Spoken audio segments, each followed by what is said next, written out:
Cambiamos de asunto. Un recordo da infancia levou a crear a mellor tapa de Galicia e a ela ser o mellor cociñeiro de tapas de 2026, segundo o público e o xurado do concurso Sete cidades, sete sabores. O petisco premiado Castelo da Rocha sabe a guiso tradicional galego cos segredos doutros aromas. Anímanse a probalo?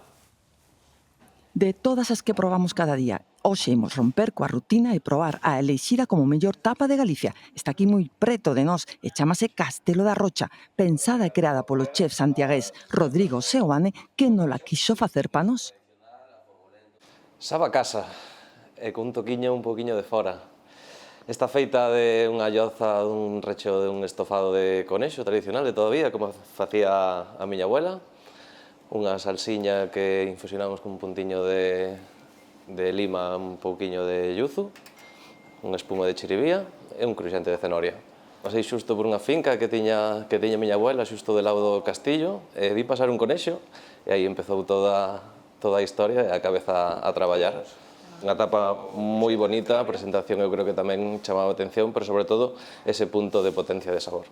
Un petisco novo de historias familiares que reinterpreta o guiso tradicional galego coa cociña de novas sinfonías. Quixemos saber como se inventa unha receita. Público e xurado do concurso Sete cidades, sete sabores deronlle o premio como mellor cociñeiro de tapas 2026.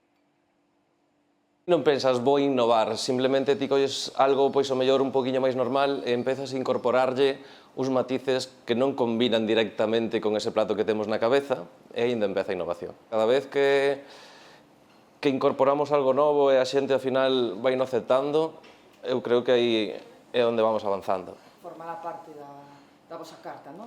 De momento. Da carta non sei, seguro como recomendación e donde non se vai escapar nunca é da nosa mente, eso seguro.